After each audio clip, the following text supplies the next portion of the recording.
During the rehearsal, I don't know if you remember, but I had this the heartbeat monitor so that we get the sense, I could play it so that we could feel that there actually is a tempo going on in this next room. There was a sense of a presence over there.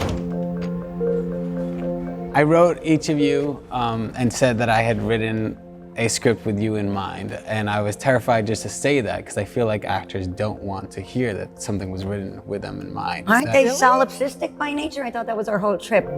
His Three Daughters is about three sisters coming together because of their father's ill health, and the other reason that I really thought of the three of you is because I think you all bring comedy. Let's settle down. There's no reason for this to become an issue. And for her just to take her shitty weed and smoke it outside. Shitty weed?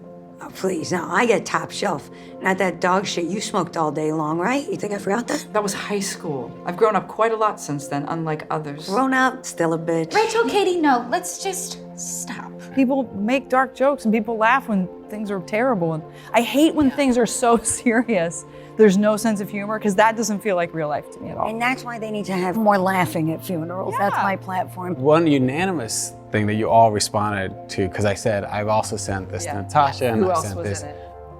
All three of you said, oh, I want to work with these other two. And you. Sorry, let's just keep our voices down. We need to be able to hear his room.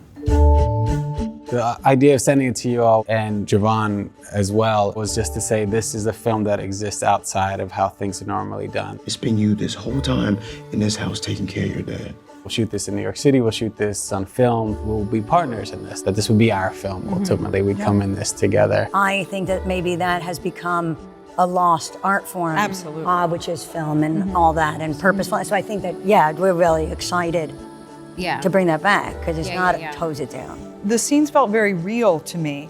So Katie's apology felt like an apology from someone who has a really hard time being fully expressed and vulnerable. Rachel, can I say something? Can you wait just a minute? Not interested. I haven't said anything. I'm not interested in whatever you want to say. And yet the person receiving the apology is like, that's as good as I'm gonna get.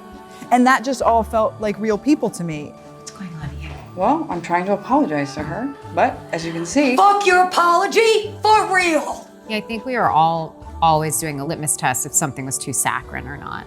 I think we were all very aware that it could go there. We had all agreed that we felt strong about the script. And so now it was, okay, how do we make this feel sincere? How does this real? And so it had to do with how you all were going to space outlines, when you were going to jump on top of each other or not, how you're going to come together, where you were going to move. Oh, you're over there. Yeah. I was just taking a moment. What's up? Nothing. Take the moment. Everything is fine.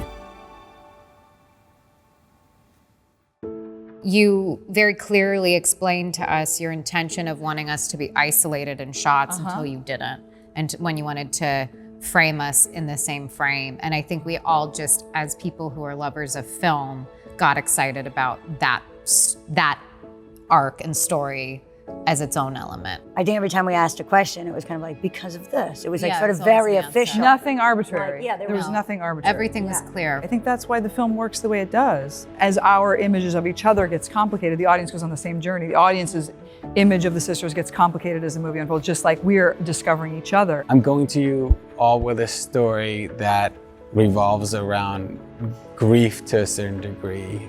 He's been daddy to me. So that's my dad. Over there, in here, fucking dying, you know? How did you each find your way into that? I think that we're all processing and unpacking that grief at all. It's just sort of like a shared common language that does actually make us sort of siblings in a way, because life, they say, is a grieving process, because at all times you're grieving, the last thing in yesterday, let alone your parents, your childhood, the end of a relationship, but there's an ongoing seed of grief, It's my dad. It is my dad, okay? I felt like all three of you, from the very first moment, just came out swinging with everything. It was always what I hoped for every day. So I'm so grateful to all of you. It really is, this film has been a blessing.